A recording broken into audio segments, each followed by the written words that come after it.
தமிழ் மக்கள் அனைவருக்கும் தமிழன்பன் பிரச்சனை வெங்கடேஷ் அன்பு வணக்கங்கள். இது நமது தமிழர் வரலாறு அறிவோம் வலையொலி பக்கம்.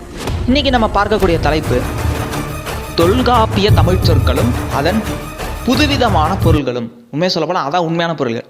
என்னென்னா, நம்ம இன்றைக்கி ஒரு சில சொற்களை பயன்படுத்திக்கிட்டு வரோம். அந்த சொற்களுக்கு நாம் இன்றைக்கி ஒரு பொருள் வச்சுருக்கோம்.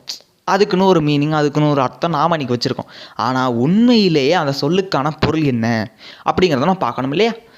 அந்த மாதிரியான ஒரு சில 10 சொற்கள் கிட்ட நம்மக்கிட்ட இருக்குது. அது என்னன்னு இப்போ பார்ப்போமா? முதல் சொல் வம்பு. வம்புனா என்னங்க? தேவையில்லாமல் சண்டை போடுறது, சும்மா போய் வம்பு கிழக்கிறது. இதற்கு தொல்காப்பியருடைய விளக்கம் நிலையின்மை அப்படின்னு சொல்லப்படுது.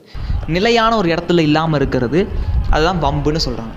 இது கூட ஓரளவுக்கு நம்ம காலத்தோட செட் ஆகுதுன்னு வச்சுக்கோங்க. தேவையில்லாமல் பண்ணுறது, நிலை இல்லாமல் இருப்பது. அடுத்தது நம்புங்கிறது. நம்புனா நம்பிக்கை வை, மோட்டிவேஷன். ஆனால் அதுக்கு அவர் சொல்லுது ஆசை அப்படின்னு ஒரு பொருள். நசை அப்படின்னு சொல்கிறான். நசைனா ஆசை. இப்போ நம்புனா நம்பிக்கை இல்லையா, நசை அப்படிங்கிற பொருளாமா. அடுத்து புலம்பு. இதுதாங்க அல்டிமேட். புலம்புனா என்னங்க? புலம்புறது யாராவது ஒருத்தங்கிட்ட போயோ இல்லை நிறைய பேர்கிட்ட போயோ புலம்புறது. ஸோ நிறைய பேர் குறிக்கும்னு நாம் நினைக்கலாம். ஆனால் நேர் ஆப்போசிட். புலம்புனா தனிமை அப்படின்னு சொல்கிறார். புலம்புனா ஒருத்தன் தனிமையாக இருக்கான்ல, அதுதான் புலம்பு அப்படின்னு சொல்கிறார். அடுத்து நன்று. என்ன நன்றுலாம் ஒரு சொல்லாடா அப்படின்னு கேட்கக்கூடாது. நன்றுனா குட்டு.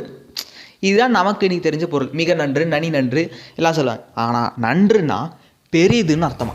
அடுத்தது தானா என்ன? இந்த புக்கத்தா, இந்த நோட்டத்தா, இதைத்தா, அதைத்தா. ஆனால் தானாக வலி, வருத்தம், ஒரு விதமான சோகத்தை குறிக்கக்கூடிய ஒரு சொல்லாக இருக்குது தா அப்படிங்கிற சொல். அடுத்தது வெறுப்பு.